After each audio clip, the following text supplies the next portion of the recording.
Hi, hello, my name's Ollie Bliss and this is my channel Book Draw. For those of you who don't know, I enjoy looking at queer fiction and occasionally I create art images about them as well. Today I am wrapping up my experience of Femmuary, which was created by Lauren and the Books. I will add her channel details in below. Previously I'd done my TBR at the beginning of the month, which was explaining which books I had all the good intentions of reading. And then I actually forgot how short February is. This month I've also had a bit of a reading slump. I've had a bit of a booktube slump. I've been resting, I feel like I might have been hibernating a little bit, and it's really like snowing right now in England at the moment, which is probably also adding to my desire just to kind of curl up and go,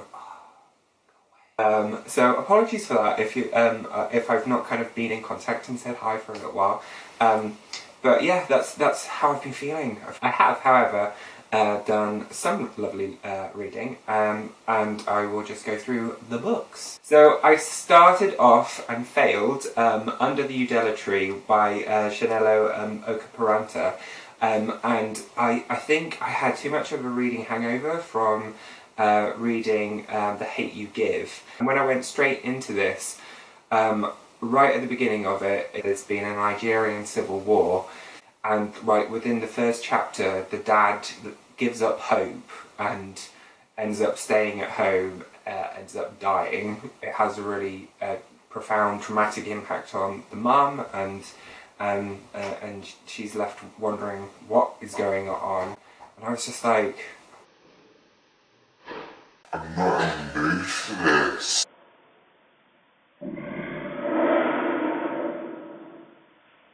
I need a bit more joy than this right now, and because the impact of The Hate You Give still plays on my mind now, and I think that's a real testament to the story itself.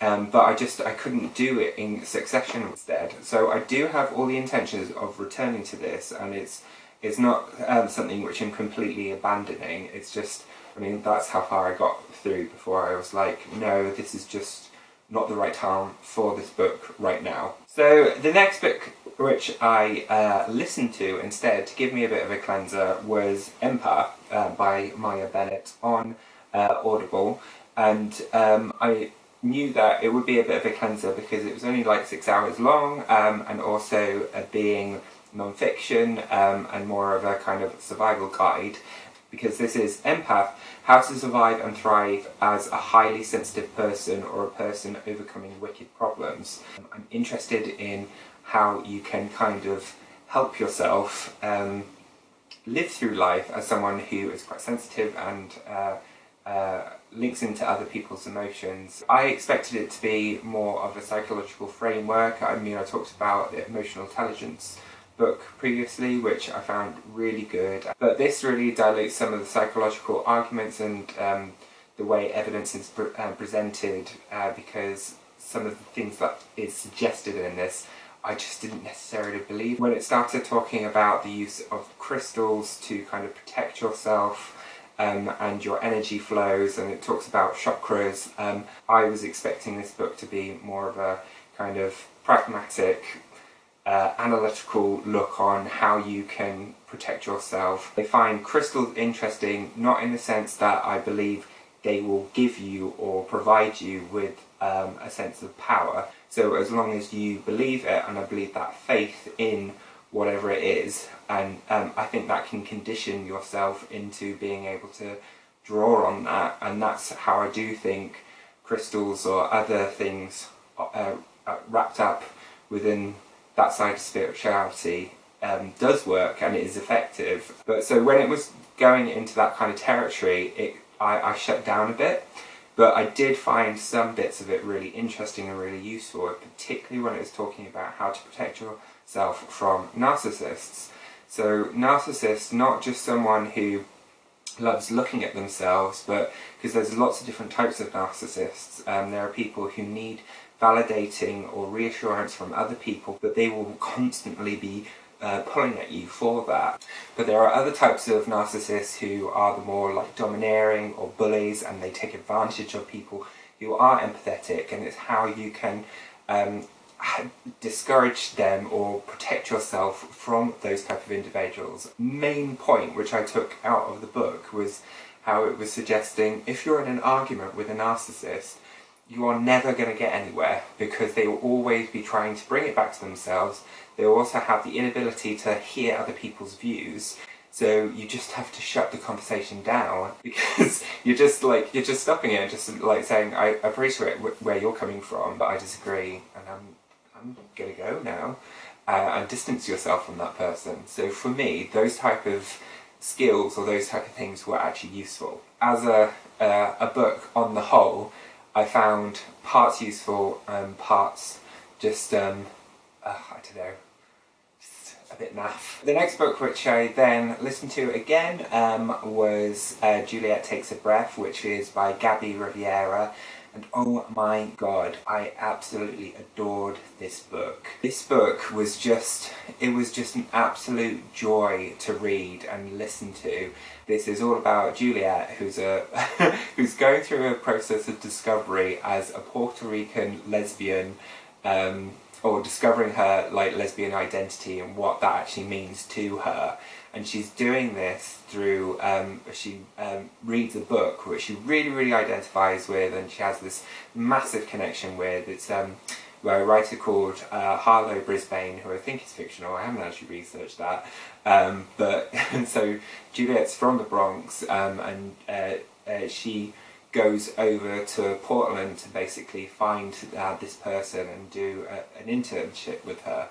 I think the way in which I did identify with it is when I was in my 20s, I went over to Amsterdam for 6 months and had a very life-changing experience in terms of I was just at the right age where I was questioning my sexuality in a different way, and she's doing those things, and I just saw parallels in that, which made me feel like I was reliving that passage of time for myself. She is discovering who she is and how she fits in, and her sense of place. She slowly tries to educate herself through the people that she talks with and build incrementally a picture of what her own identity is. And I think it's really great as a book because it helps anybody who just wants to kind of open up a window on identity, on themselves. And if you're a person who also hasn't had much exposure to different language that's used wrapped up around identity or sexuality, it's a very good guiding do's and don'ts book in terms of ways of behaving, ways of approaching questions, ways of treating people. I felt like it was actually helpful in terms of learning about conversations around people of colour and attitudes, and where subtle soft racism, if that's like a phrase, where it's more just kind of damaging day to day, where you're just you're saying something but you don't appreciate that the impact of the words that you're saying is actually incredibly damaging. It takes you through where you want to question and inquire in yourself, be more considerate in the way that you can communicate your assumptions. It's more of an unconscious bias that you have in the way that you talk with other people or the things that you might assume about a person. And it's good at kind of going, you might want to rethink what you're saying there. But it's done in a really kind of compassionate way as well, which is really good. I just really appreciated being able to follow that journey and kind of grow with her as she's growing. It's also just a really uplifting story in terms of how having that time to explore yourself and taking that breath for yourself to explore your own identity and your own interests can be really fulfilling. It's not trying to be challenging or confrontational in any way, it's just like saying this is our journey, this is just a experience. And I really loved it. There's a lot of learning and a lot of things which are being explored in this book which are really delightful. So the last book which I managed to get my head around in the month of Femmuary was The Power, which is by Naomi Alderman. and I did this one as a buddy read with Amelia Root, which we did just through connecting on Twitter, and that was something lovely about doing a TBR, because I've never done a TBR before, but actually announcing what I'm going to read, and then another person going, "Oh, I'll read that with you." And that was really cool. That's been really nice and lovely to actually kind of bounce thoughts with another person who's going through that process. So anyway, going into the actual power itself, when I was reading this one, this was like lower on my priority list, and it was actually kind of picked up in my priority list once I got in contact with Amelia. I'm really glad that she reached out to me, because it might have ended up like the other books which I've not read, and it was prioritised first. And it's a brilliant book. I was a little bit, I think, prejudgmental with this book just because it was the Bailey's Prize winner, and I was wondering if this was going to be a book which was overhyped, but it's just well hyped. It's hyped. It's hyped in a worthy way. It is a great story, a great political story, which is able to portray several different characters who interweave with each other. So I feel like I have to be really careful with the power, because I don't want to be spoilery with this, because I think I came into reading this with a lot of assumptions about the direction that the book was going to take, and it didn't take the direction that I assumed it was going to at all. And it made me really, really think a lot about gender and a lot about power overall, and that is definitely the key themes within the book that you will take away. I thought it was a very interesting device at the beginning, which we did also discuss in terms of there is a male historic writer who has created this book, and I was like, why has this female writer written that there is this male historian who has created this book? Is that because we can't accept history unless it's told through a male voice? It totally wasn't that, but I was very confused. It basically goes through the lens of several different characters from all over the world as the power grows in them, and it's about how they use this power, this ability to electrify, and how other people react to them holding that power, and the tensions that it causes, and it's the misuse of power, and it's oh god, it's so many things. But it's really tricky, because I want people to go through the journey of reading this and discovery with this. But where I will say, it takes it on a macro level.